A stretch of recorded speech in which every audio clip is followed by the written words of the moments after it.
Baik, kita refresh sedikit ya mengenai data warehouse. Jadi, kenapa ada data warehouse ya kemarin itu karena memang ada historical data bagi organisasi yang nantinya akan digunakan untuk analisis ya.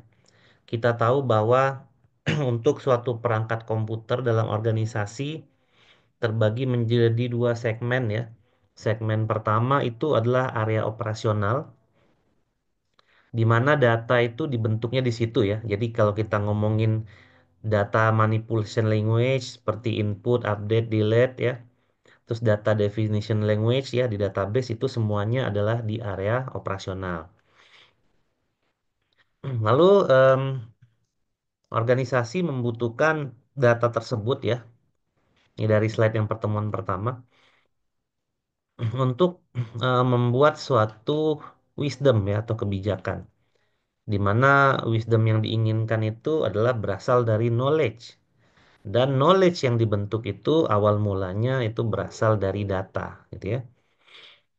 Nah, ya, ada data warehouse di mana memang ada proses ekstrak ya, transform dan load dari operasional database, kemudian dipindahkan ke data warehouse dengan teknologi yang kurang lebih mirip ya dengan database, walaupun ada beberapa yang memang agak mahal ya dalam penerapannya, seperti untuk server data warehouse sendiri yaitu berbeda dengan database. Tapi untuk teknologi database-nya sendiri itu sama ya, sama-sama menggunakan SQL ya, Structured Query Language sebagai teknologi dasarnya, dan dia juga masih menggunakan konsep relational database. Nah, dari data warehouse dibagi menjadi setiap divisi ya bisa diatur sehingga membentuk suatu data mart, dan data mart itu adalah opsional ya. Banyak strategi penerapannya. Lalu kemudian dipakailah data tersebut ya untuk dilakukannya suatu analisis. Nah, salah satu analisis yang bisa kita lakukan adalah dengan menggunakan data mining, gitu ya. Nah, bagaimana cara kita melakukan data mining? Waktu itu kita juga udah mention tentang ini ya, knowledge discovery from data. Ada 5 proses utama ya dalam data mining, di mana ketika 5 proses itu kita jalankan, maka dia akan mengubah bentuk data ya yang ada di bawah warna hijau itu menjadi suatu knowledge ya, yang merah kotak di atas itu. Nah, di pertemuan terakhir sebelum UTS kita udah membahas masalah mengubah data menjadi target data, yaitu menggunakan yang namanya attribute selection, gitu ya. Nah, kita menggunakan information gain ya sebagai salah satu contoh di mana information gain itu nanti lebih fokus ke supervised learning ya, atau lebih fokusnya ke klasifikasi. Nah, dari data yang sudah menjadi target tadi, gitu ya, kita akan mengubah bentuknya menjadi preproses data, di mana data itu nanti akan berkumpul menjadi satu sheet dan akan siap dilakukan transformasi. Nah, gitu ya. Jadi dari data yang tadi kita kumpulkan, kan data banyak ya sebenarnya. Saat kita ingin menganalisa suatu data, tentunya di awal kita harus tentukan dulu tujuan ya. Data itu mau kita apakan? Kita ingin membuat suatu prediksi terhadap data kah gitu ya, atau kita akan membuat deskripsi dari suatu data atau seperti apa gitu ya, sehingga nanti setiap proses dalam knowledge discovery ini akan menuju pada tujuan dari kita melakukan ini gitu ya. Nah, misalnya kalau atribut selectionnya tadi information gain, berarti targetnya itu adalah supervised learning, yaitu klasifikasi dengan tujuan pengelompokan atau prediksi ya kurang lebih. Nah, di pre-processing juga nanti akan menyesuaikan dengan tujuan yang sudah di-set di awal tadi. Ya, di mana pre-processing itu nanti akan mengubah target data menjadi pre-process data.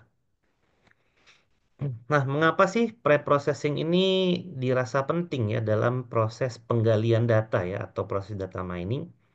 Karena kita tahu data yang kita dapatkan di dunia nyata itu sejatinya kotor gitu ya. Dalam referensi yang kita pakai itu disebut sebagai dirty data gitu ya. Jadi kita tahu bahwa data itu, nah ini konteksnya di organisasi ya. didapatkan dari area operasional ya dalam implementasi aplikasi dan teknologinya di area operasional. Nah, di situ kan data bisa saja pertama adalah hilang gitu ya atau tidak lengkap. Dipengaruhi oleh banyak sekali faktor ya untuk masalah kehilangan data dan tidak lengkap ini gitu ya. Mungkin nanti bisa berpengaruh pada aplikasi itu sendiri ya. Misalnya aplikasi itu dibuatnya dengan tidak benar ya, uji kualitasnya jelek ataupun dari sisi penggunaan aplikasi gitu ya. Misalnya aplikasi itu digunakan tidak sebagaimana mestinya. Nah, gitu ya. Ataupun juga macam-macam penyebabnya. Ya, aplikasinya mungkin hanya digunakan setengah, setengah lagi nggak dipakai ya, sehingga ada atribut atau data yang hilang di situ ya. Nah, misalnya pekerjaan kalau di contoh ini kan harusnya setiap karyawan itu ada pekerjaannya ya, job desk-nya. Tapi dari 100 karyawan misalnya hanya terisi 2 orang yang mengisi job desk-nya apa. Sisanya kosong gitu ya. Nah, itu adalah data yang hilang atau tidak lengkap. Ya, atau misalnya banyak hal ya kalau dalam akademik misalnya. Teman-teman sudah mengambil misalnya sekitar 134 SKS gitu ya. Kemudian diakumulasikan dalam bentuk IPK, ternyata IPK-nya 3,3. Padahal akumulasi yang dimaksudkan itu hanya terdiri dari 130 SKS. Ada 4 SKS yang hilang gitu ya. Yang misalnya nilainya tidak keluar dan segala macamnya. Nah, itu datanya hilang ya atau tidak lengkap. Kemudian penyebab yang kedua gitu ya, mengapa kita lakukan preprocessing itu adalah data itu bisa terjadi noise ya. Jadi kalau teman-teman sudah pernah belajar statistik ya di semester 3, mungkin sudah pernah di-mention ya, data itu bisa terjadi noise. Nah, apa yang menyebabkan data itu menjadi noise ya? Itu juga sama ya. Penyebabnya itu bisa manusia, bisa perangkat lunak ataupun bisa perangkat keras. Di mana noise yang dimaksudkan di sini adalah data itu memuat nilai yang tidak sebagaimana mestinya atau dikatakan memuat nilai error, atau ada data yang tergolong outlier ya. Outlier itu definisinya adalah data yang nilainya berbeda sangat jauh dari nilai rata-rata yang lain. Nah, untuk outlier itu ada dua jenis ya. Ada memang outlier karena kesalahan, ada juga outlier karena memang itu fakta, gitu ya. Ya, yang pertama outlier adalah kesalahan. Misalnya ada gaji, salary minus 10, kan tidak pernah ada yang namanya gaji itu minus gitu ya. Atau ada rata-rata gaji dalam suatu organisasi misalnya 4 juta rata-rata gajinya. Tiba-tiba ada satu orang yang gajinya sendirian itu tercatat 100 juta gitu ya. Nah, itu bisa jadi karena kesalahan input ya atau kesalahan penggunaan aplikasi. Tapi ada juga outlier yang ternyata dia memang fakta gitu ya. Sebagai contoh misalnya rata-rata IPK itu adalah 2,8. Tiba-tiba ada satu orang yang IPK-nya 4 gitu ya. Nah, dan ketika ditelusuri memang IPK-nya 4 gitu ya. Semua mata kuliah dapat A. Dia sudah menjalankan 144 SKS. Nah, gitu ya. Nah, maka data seperti itu bukan didapatkan dari kesalahan penggunaan aplikasi atau kesalahan manusia dan lain-lain ya, tapi memang itu adalah fakta yang menjadi handicap ya dalam suatu lingkungan tersebut gitu ya. Nah, itu juga bisa terjadi gitu ya dalam penerapan teknologi dan aplikasi dalam suatu organisasi. Ya, kita sebutnya data noise. Kemudian data yang ketiga, yang ketiga mengapa preprocessing dilakukan? Karena saat aplikasi operasional itu dimodifikasi dan seterusnya bisa menyebabkan data itu menjadi tidak konsisten, gitu ya. Misalnya terdapat beberapa perbedaan untuk suatu atribut. Contohnya di aplikasi Unjani aja ya. Kalau dulu status kepegawaian itu adalah 1, 2, 3 gitu ya. di mana maksudnya satu itu adalah dosen, dua itu tenaga pendidikan, ya tiga itu dan lain-lain ya. Nah, sekarang satu, dua, tiga itu diterjemahkan menjadi dosen ya. Jadi status kepegawaian dosen itu ya. Bukan satu lagi tapi menjadi dosen. Nah, secara makna sebenarnya satu dan dosen itu sama ya, tapi itu bisa membuat suatu data tidak konsisten. Atau menjadi tidak konsisten dari sisi ketergantungan atribut ya. Dalam artian database kita sebut sebagai derived attribute, di mana makna dari derived attribute itu adalah atribut yang nilainya bergantung pada atribut yang lain. Nah, lihat contoh yang pertama, misalnya di sini adalah birthday ya. Birthday date-nya adalah 1997, tapi umurnya 42. Nah, ini tidak konsisten gitu ya. Harusnya ya tidak 42 umurnya ya. 97 sampai 2024 itu ya nggak 42 ya, masih 30-an sekian gitu ya. Atau bahkan belum nyampe mungkinnya 30 ya. Nah, itu tidak konsisten. Ya, kita sebenarnya tahu bahwa umur itu harusnya adalah suatu nilai yang diambil dari pengurangan ya tahun lahir dengan tahun sekarang gitu ya. Tapi karena memang terjadi kesalahan ya, ya ini kesalahannya sekali lagi bisa banyak faktor, bisa jadi kesalahan manusia, kesalahan aplikasinya karena memang aplikasinya tidak dibuat dengan bagus ya untuk menangani masalah ini, ataupun juga ada masalah-masalah yang lainnya. Ya. Nah, itu menyebabkan suatu data menjadi tidak konsisten dan ketiga hal ini ya, data noise, misalnya data yang hilang dan data yang tidak konsisten. Kalau data ini kita pakai ya sebagai dasar daripada analisis data menggunakan data mining, maka nanti hasil knowledge yang kita dapatkan itu ya tidak benar ya, tidak benar ya hasilnya. Nah, ketika kita mendapatkan suatu knowledge yang tidak benar, maka itu akan berpengaruh pada wisdom atau kebijakan yang nanti diambil daripada knowledge tersebut, gitu ya.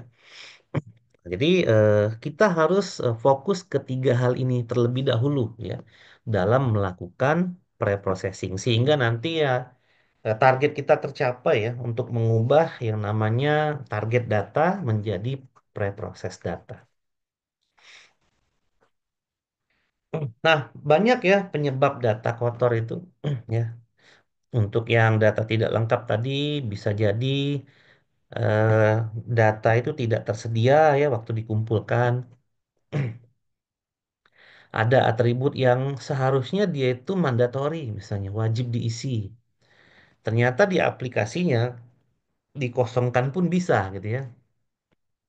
Ini juga sering ya terjadi dalam aplikasi yang teman-teman buat ya sebagai mahasiswa informatika. Yang paling simpel itu adalah alamat gitu ya. Itu adalah contoh yang paling simpel. Ya, kalian membuat satu field gitu ya, alamat di mana orang bisa mengisikan apapun ya di alamat itu. Bisa diisi Kota Bandung ya, bisa diisi BDG, bisa diisi apapun lah pokoknya di situ ya.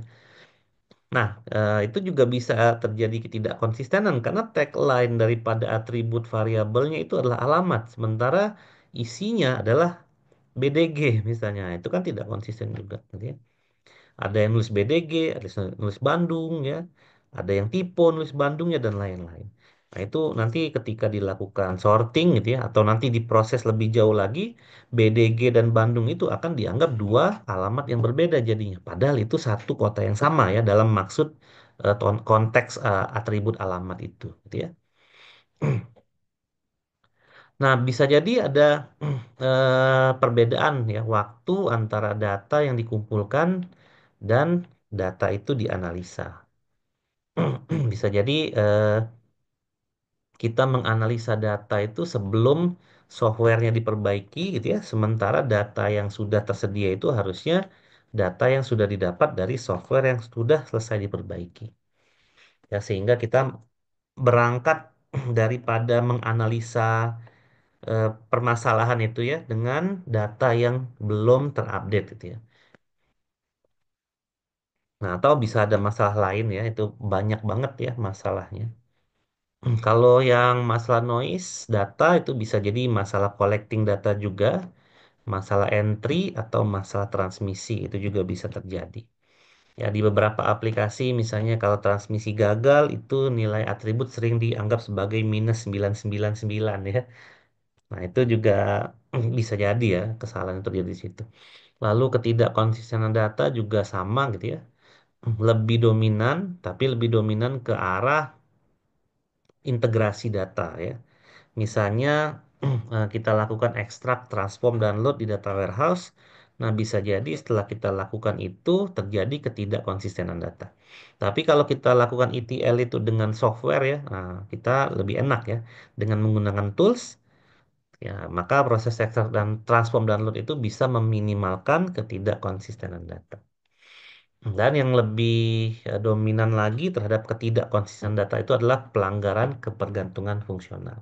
Nah, ini adalah kesalahan yang biasa dilakukan di area operasional ya. Kalau kita ingat tentang kebergantungan fungsional itu kita pasti akan mengingat tentang normalisasi ya dalam database.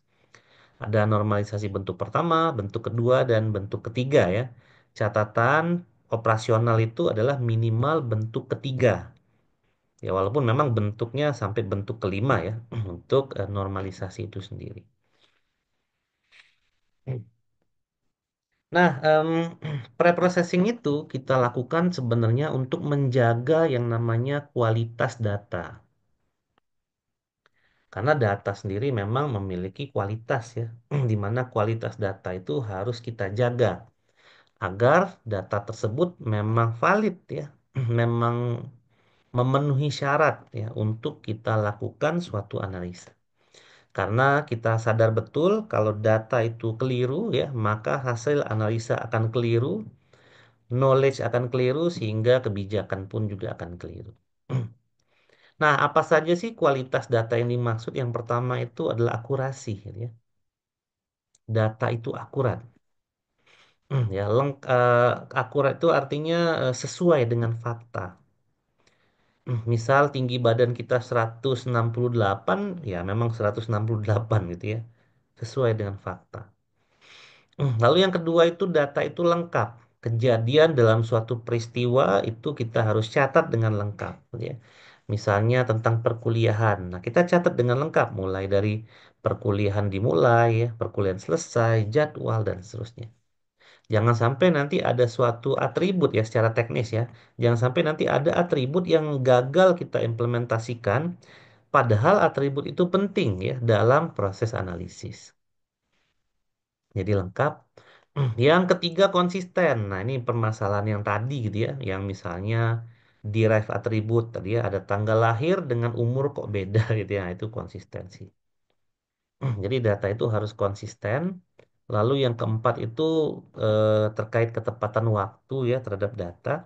Jadi data yang dimaksud dengan data histori itu sebenarnya adalah data yang mencatat suatu fakta tentang kejadian masa lalu gitu ya. Nah, ketepatan waktunya itu harus benar ya. Kalau memang ada transaksi di tanggal 25, di mana transaksi itu besarnya 5 juta, misalnya berarti memang harus tercatat seperti itu gitu ya, di tanggal tersebut. Jangan sampai nanti faktanya tanggal 25 ya, tapi tercatatnya di tanggal 27. Nah, itu yang bikin data itu jadi meragukan gitu ya. Jadi kita akan ragu terhadap data itu. Lalu yang berikutnya adalah kepercayaan. Itu bisa didapatkan dengan kualitas ya kalau kepercayaan itu. Nah, nanti ini sebenarnya ini lebih detail nanti akan teman-teman bahas di mata kuliah jaminan kualitas perangkat lunak ya. Nah, kepercayaan itu artinya data itu memang dihasilkan dari suatu lembaga atau dari suatu proses yang sangat panjang dan memang proses itu diverifikasi dengan baik gitu ya. Contohnya misalnya teman-teman kuliah tiba-tiba dapat bukan tiba-tiba ya. Kemudian mendapatkan nilai IPK kelulusan itu adalah 3,3 misalnya.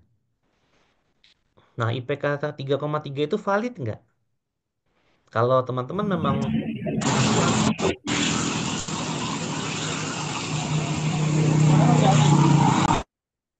wah, ada yang sambil di motor ya. Ya udah, saya lanjutkan ya. Jadi kalau teman-teman misalnya mendapatkan IPK 3,3 itu di Unjani misalnya ya, di mana Unjani ini akreditasinya sekarang udah B ya, dan mudah-mudahan nanti jadi unggul ya, karena kemarin itu sudah dilakukan apa visitasi oleh asesor ya, mudah-mudahan aja Unjani bisa unggul. Nah, anggap aja Unjani unggul gitu ya. Nah, kampus yang unggul itu kan berarti melalui serangkaian proses ya, penilaian pihak eksternal, internal dan lain-lain. Kemudian diakui oleh negara gitu ya, dan seluruh proses yang terjadi di dalamnya.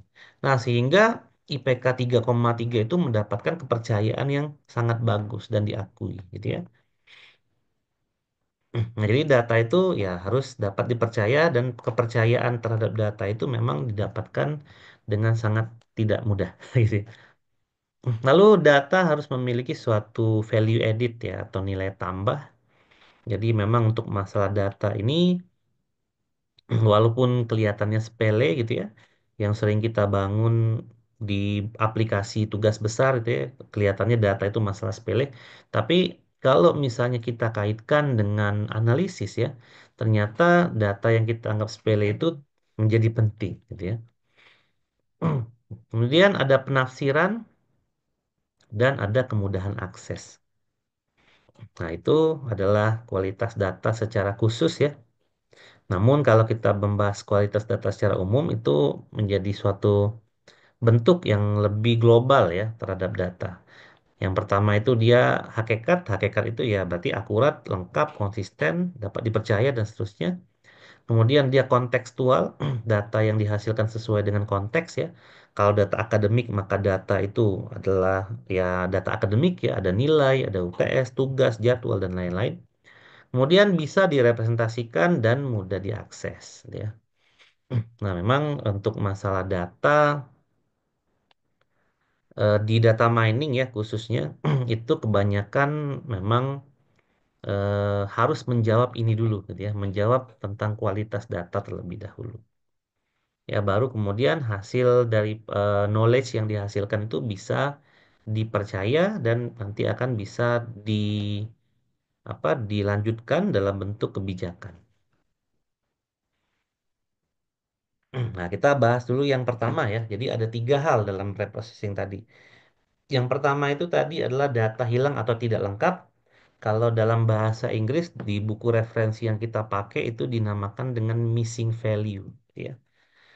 Nah, untuk data mining sendiri itu sebenarnya untuk DSE itu banyak yang ngambil topik tentang mata kuliah ini ya.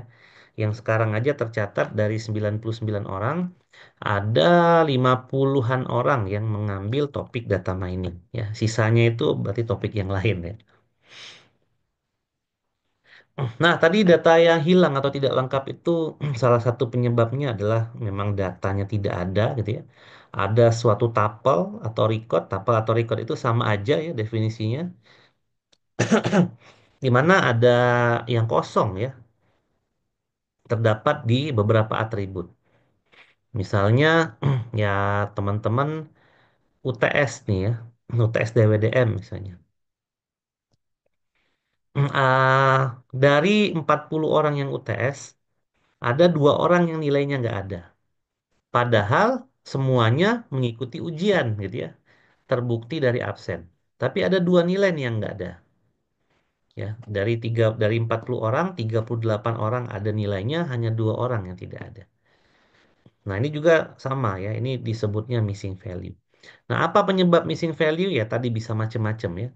Bisa jadi mungkin pengawasnya apa kehilangan lembar jawaban gitu ya.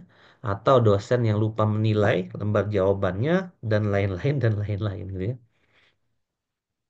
Jadi kenapa bisa hilang tuh macam-macam ya. Nah, ini bisa kita lihat ada kegagalan pemakaian tools ya. Ada pencatatan yang terhapus tidak sengaja. Terus data yang diinput itu salah pemahamannya, harusnya yang diinput itu A gitu ya. Tiba-tiba karena salah paham maka diinputkan ke B gitu ya. Dan lain-lain gitu ya. Nah, ketika data yang hilang, kita mendapatkan data yang hilang, apa sih yang harus kita lakukan gitu ya? Yang kita lakukan pertama kali yang paling gampang itu adalah kita abaikan saja data yang hilang, gitu ya. Jadi kalau tadi ada data mahasiswa yang ikut UTS 40 orang, ada dua data yang hilang gitu ya, maka kita bisa hilangkan saja dua data yang hilang itu gitu ya. Sehingga yang saya akan pakai analisa itu bukan 40 data, tapi hanya 38 data saja. Nah, di sini dikatakan easy ya atau mudah tapi tidak efektif. Karena dia menghilangkan kemungkinan kalau kita belajar statistik ya, karena memang data mining itu sendiri ya dari statistik juga ilmunya yang beririsan. Ada suatu kejadian yang kita lewatkan gitu ya. Nah, kalaupun memang sudah kita lakukan berbagai macam cara ya untuk mengatasi missing value ini baru kita bisa hilangkan. Jadi ini adalah metode terakhir ya. Nah, macam-macam ya. Tadi contohnya adalah nilai atau ada klasifikasi, ada datanya, kelasnya nggak ada, gitu ya, dan lain-lain. Hmm, ya, jadi yang pertama bisa kita abaikan. Cara yang kedua itu adalah kita lakukan reconstruction ya, rekonstrukturisasi data. Jadi data yang kosong tadi kita hilangkan. Dalam artian kalau tadi saya memiliki 40 nilai UTS, di mana duanya itu kosong, maka dua itu akan kita coba reconstruction. Ya, atau di bahasa beberapa buku itu membahasakan itu adalah imputation gitu ya, imputasi. Nah, jadi kita nanti akan tetap menggunakan 40 data ya, bukan 38. Tapi data yang dua itu adalah data yang sebenarnya itu adalah artifisial, tapi diharapkan mendekati data yang sesungguhnya. Walaupun data sesungguhnya kita nggak tahu gitu ya itu berapa, tapi itu diharapkan. Nah, kalau kita belajar statistik itu kan ada yang disebut sebagai hipotesa ya. Nah, jadi kita hipotesakan data itu.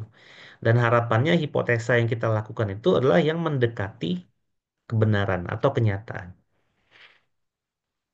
Nah, kalau kita lakukan secara manual, lumayan waktunya, gitu ya. Kalau kita berurusan dengan data yang mungkin jumlahnya sedikit ya, misalnya di bawah 100 ya mungkin mengisi manual itu masih lebih mudah ya. Tapi kalau kita dihadapkan dengan data sekelas perusahaan, apalagi perusahaannya itu adalah PT, ya maka data itu bisa ratusan bahkan miliaran record gitu ya. Yang mana hampir tidak mungkin kita lakukan secara manual. Ya, di samping itu datanya memang kompleks ya, dan kalau dilakukan manual itu ya mahal biayanya. Ya. Nah, cara yang berikutnya adalah mengisi nilai juga, tapi menggunakan suatu tools atau alat bantu berupa software atau dengan mengimplementasikan suatu teknik. Nah, gitu ya. Misalnya kita gunakan yang paling simpel itu adalah statistik sederhana. Kita bisa gunakan ukuran pemusatan statistik, yaitu mean, median, atau modus, gitu ya, untuk mengisi nilai tersebut. Jadi kalau tadi ada 40 orang, ya, di mana nilai UTS itu bervariatif, untuk mengisi dua orang ini saya gantikan dengan nilai rata-rata misalnya. Jadi kalau nilai rata-ratanya adalah 70, maka dua orang ini saya isi dengan nilai 70 dan 70, gitu ya. Agar bisa menganalisa 40 data, gitu ya. Nah, ini bukan sekedar pengisian ya sebenarnya. Kan kalau kita ngomongin multidimensional data, datanya banyak ya. Terdiri dari banyak sekali atribut. Mungkin di suatu data itu ada yang record ke-9 itu atribut keempatnya yang kosong gitu ya. Record ke-8 atribut ketiganya yang kosong. Sementara sisanya ada. Jadi kekosongan data itu ya tidak melulu di satu atribut ya. Karena sering terjadi penyebaran kekosongan data, gitu ya. Nah, kalau setiap ada yang kosong kita hapus recordnya, lama-lama recordnya akan nggak kepake semua ya. Jadi kita nggak bisa menganalisa data akhirnya. Maka biasanya dalam suatu penelitian ya, apabila suatu missing value itu jumlahnya kurang dari 5%, maka sebaiknya kita lakukan rekonstruksi tadi. Atau kita lakukan imputasi gitu ya. Nah, itu yang paling mudah tuh. Ya.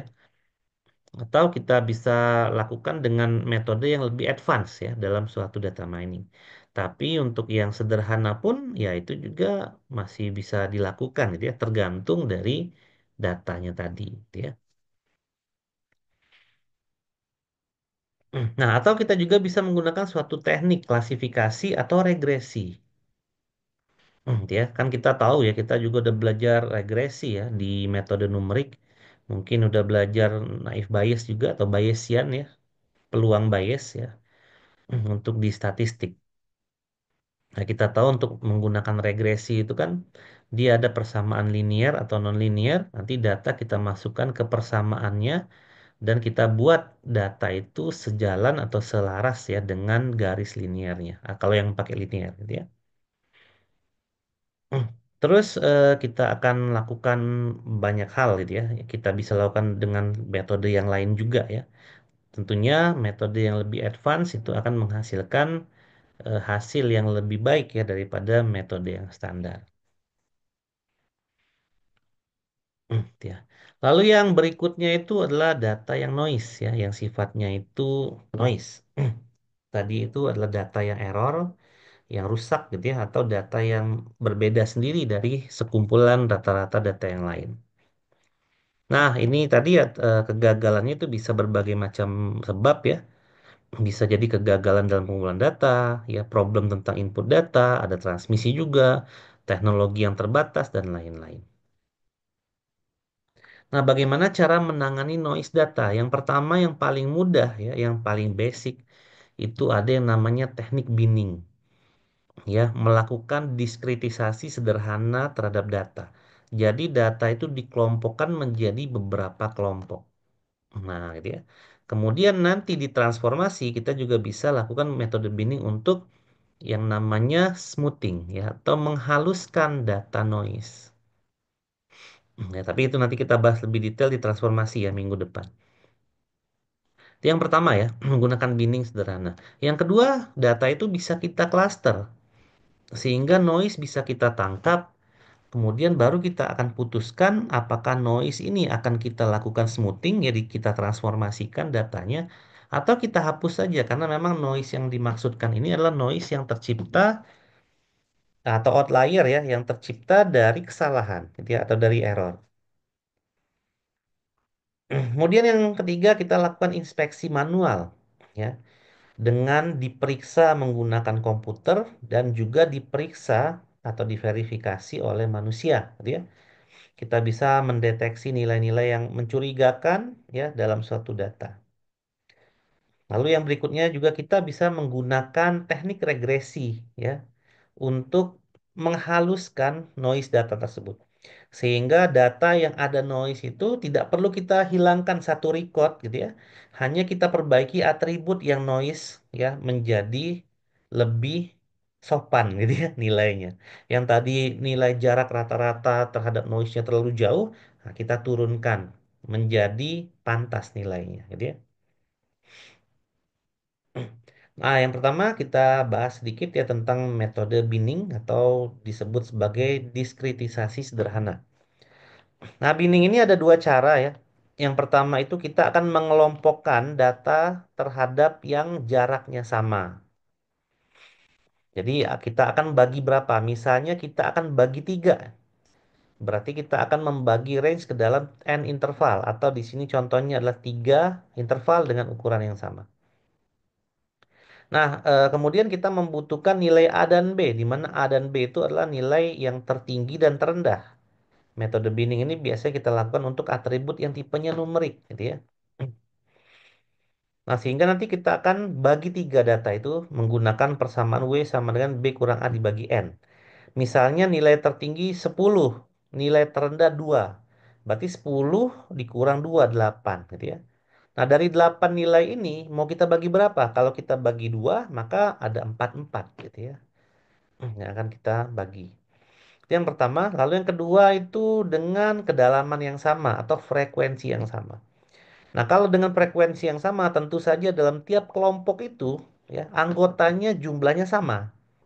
Kalau yang jarak tadi, jaraknya yang sama. Tapi ketika nanti dikelompokkan, bisa jadi anggota kelompoknya itu beda-beda, gitu ya. Kelompok pertama mungkin hanya 3 data, kelompok kedua hanya 5 data, kelompok ketiga ada 6 data, gitu ya. Jadi beda-beda jumlah kelompoknya. Tapi kalau kita bagi ke dalam frekuensi ya atau kedalaman sama itu jumlah kelompoknya di tiap-tiap kelompok itu bakalan sama. Misalnya dibagi tiga nih, kelompok satunya 4, kelompok dua 4, kelompok tiga juga 4 gitu ya. Atau paling tidak hanya selisih satu ya, karena kalau misalnya dia ganjil itu biasanya ada selisihnya. Nah ini sebagai contoh, misalnya kita ingin mendiskritisasi suatu atribut yang di sini adalah harga misalnya, price ya. Ini dalam contoh di buku ya, dalam satuan dolar. Untuk melakukan diskritisasi itu kita harus urutkan dulu gitu ya, nilainya. Misalnya di sini ada 4, 8, 9, 15 sampai dengan 34. Nah, untuk mempartisi ke dalam lebar yang sama, misalnya partisi kita akan potong ya data itu dan akan kita kelompokkan menjadi tiga. Maka kita lihat di sini ada 34 sebagai nilai B ya, nilai maksimal, nilai 4 sebagai nilai A atau nilai minimal. Kemudian jumlahnya itu ada jumlahnya 12 ya, jumlah datanya ada 12 dan ingin dibagi tiga. Maka dengan menghitung yang sangat sederhana ya, 34 dibagi 4 dibagi 3, 34 kurang 4 dikurang 3 hasilnya 10. Berarti jaraknya itu dari 4 sampai 34 itu kita bagi 10-10 gitu ya. Nah, di sini berarti bin satu atau kelompok pertama itu dari 4 sampai 13.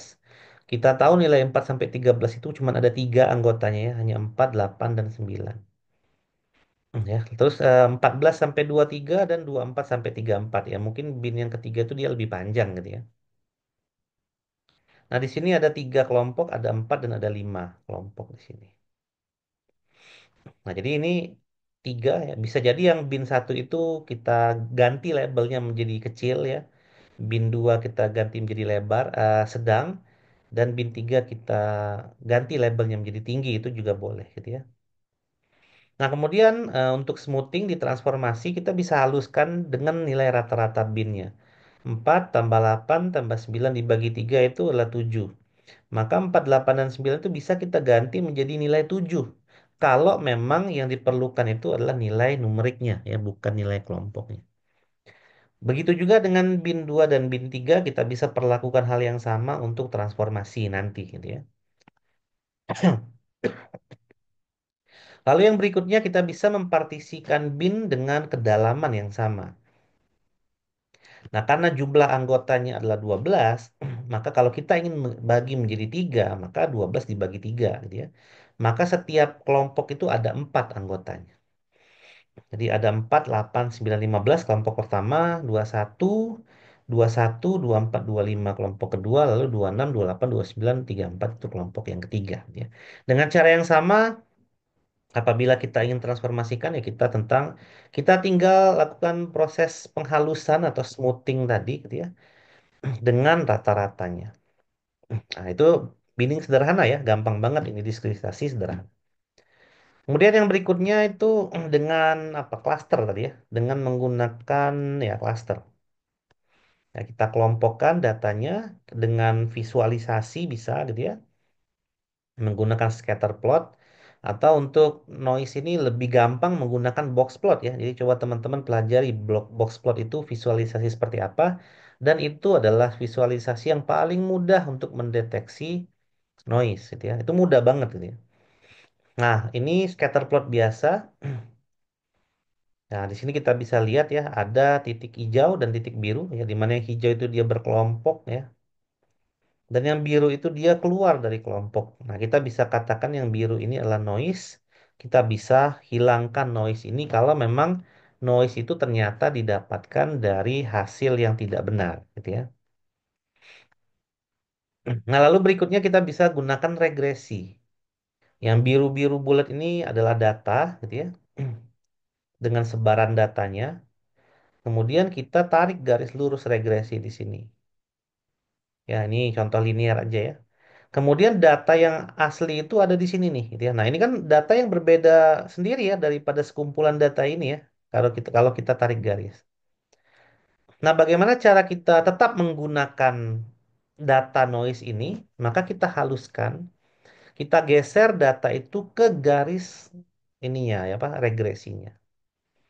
Nah, cara yang sama ini kita juga bisa lakukan untuk yang tadi ya, data yang hilang ya. Kalau tadi data yang hilang berarti Y1 dan X1 itu datanya nggak ada gitu ya, kosong. Nah, bagaimana cara melakukan imputasinya? Ya, kita dengan cara yang sama kita tarik ke garis regresinya, gitu ya. Kan garis regresi ini kan ada persamaannya ya. Nah, nanti kita tinggal cari menggunakan persamaan itu dan kita akan dapat di mana titik data itu yang diprediksi, gitu ya. Untuk yang missing value tadi ya. Kalau untuk yang noise data ya sama aja, tapi kita geser ke titiknya, gitu ya. Nah, lalu yang terakhir itu apabila ada data yang tidak konsisten, gitu ya. Terjadi karena banyak hal ya, ada terjadi karena kesalahan user, karena struktur datanya jelek ya, karena aplikasi yang dibangun tidak bagus, karena perubahan arsitektur aplikasi, karena perubahan fitur aplikasi dan lain-lain.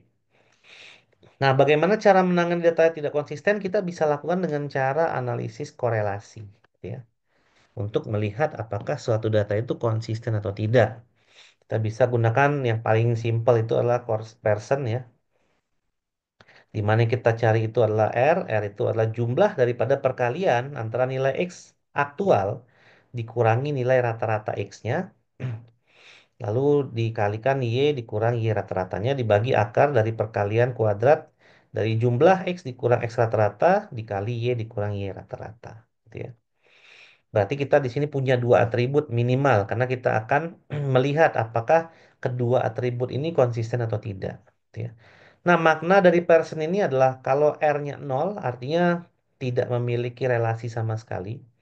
Kalau R lebih dari 0, maksimal 1 berarti korelasinya positif. Kalau 0 atau di bawah 0 itu berarti dia negatif dan maksimalnya R min 1. Nah, ini contohnya ya. Misalnya X itu adalah durasi belajar, Y itu adalah nilai.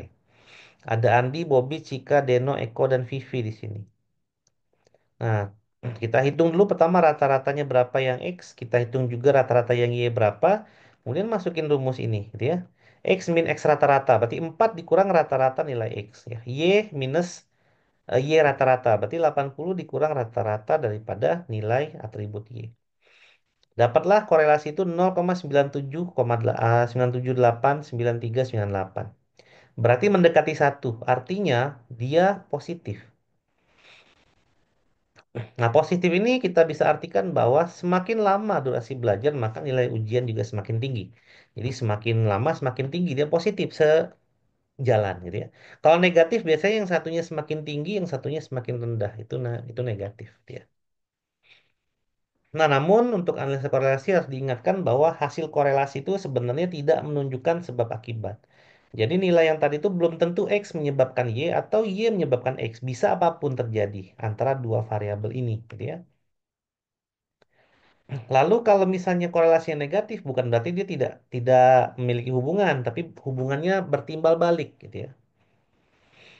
Dan kalau misalnya variabel yang dianalisis itu memang ada nilai korelasinya, berarti posisi nilai korelasi itu sama, ya, antara X dan Y atau Y dan X itu sama. Ya, itu yang kita bisa gunakan ya. Salah satunya adalah dengan analisa korelasi. Dan ada banyak teknik sebenarnya dalam mengatasi data yang tidak konsisten ini, gitu ya. Nah, salah satunya tadi sudah saya mention apabila kalian berangkatnya dari data warehouse, sudah melakukan ekstrak, transform, dan load ya, menggunakan teknologinya data warehouse, maka biasanya ketidakkonsisten data ini bisa teratasi sendiri di situ ya. Oke, jadi seperti itu ya kurang lebih untuk materi kita pada hari ini. Eh, Teknik preprocessing ini termasuk salah satu teknik yang penting ya dalam suatu pencarian knowledge ya dalam kumpulan basis data. Jadi itu tidak bisa dihindari dan memang termasuk salah satu langkah yang harus ditempuh ya dalam mencapai tujuan kita untuk mencari knowledge ya dalam suatu data. Baik, sebelum saya akhiri perkuliahan kita pada hari ini, apakah ada pertanyaan?